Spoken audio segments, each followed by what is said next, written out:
Walking through Belgrade is a persistent reminder of its battles. Battles to establish a unifying language, battles to affirm its faith under persecution, battles across centuries over sovereignty, and sometimes battles for survival, leaving its wounds out in the open as a testimony to its resilience, as a pledge to itself and outsiders to never forget. I landed in August of last year with the intent to understand and connect with the land that my ancestors inhabited for centuries. Everything I've heard in song, seen in film, and felt growing up, compared to reality, to establish a model of how things actually are in contrast to how I perceived them to be, so far from home. And so I set out to start in Vračar, the neighborhood where the remains of Sveti Sava were once burned by the 16th century Ottoman Turks in an attempt to crush Serbian uprisings. Today, Vračar is home to the breathtaking Church of Sveti Sava, one of the largest Christian Orthodox churches in the world, revering the man who founded Serbian Orthodoxy. Right in front of it stands a statue of Karađorđe, known as Crni Đorđe or Black George, my namekin and the leader of the first Serbian uprising against the Ottomans. Together, they stand as symbols of courage and victory of faith and freedom over persecution and occupation. I let my intuition and observational sense guide me as I walked the streets of Beograd in the blistering August heat. There was no agenda, no laundry list of landmarks to see, only a desire to experience things as they are and let them sink in organically.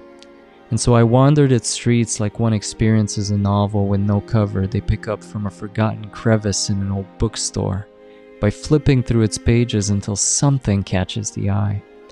On one such occasion, I spent an afternoon riding in Tashmaidan Park, whose lush greenery drew me in, sat on a bench next to a vibrant playground filled with parents and children. Next to their joy and laughs stood multiple sobering reminders of the 1999 NATO bombings of Serbia, some memorialized and others preserved. I sat with that contrast for a moment. I spoke with strangers in my native tongue, yearning to soak their perspectives in and hold them up as a mirror to mine. I found there a powerful love and kinship I'd only experienced slivers of beforehand. I knew that back home, my urban surroundings had cultivated an apathy in me that I disliked intensely. I knew it, but I didn't feel it until I went to Beograd, and about a week of immersion in, I ran into my first beggar. I couldn't turn a blind eye. The pain felt shared, and the duty to preserve human dignity tugged at me personally. The mirror had shown me a reflection that was difficult to look at. I realized my contemporary Western urban life was fractured.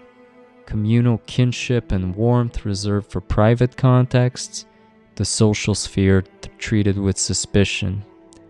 Worse yet, the problem was structural rather than personal. The melting pot of the West hadn't dissolved our tribalism, it just fractured it into smaller subgroups. Our political, religious, ethnic, and moral allegiances in a constant battle of wills that we call our democracy.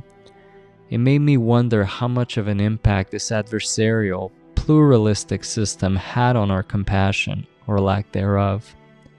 I turned my attention to Yugoslavia. I wanted to understand how these nations united over a common national identity, if only briefly. Unsurprisingly, I found that art and entertainment played a tremendous role. Sometimes it was state-funded, other times it rose organically and proved convenient. Tito opened Yugoslavia to the Western world, diplomatically and culturally. He also suppressed religion and political opponents and promoted a secular identity to foster unity among a multi-confessional population. And it worked, until it didn't. A lot of people loved and followed him loyally, some hated him, mostly silently.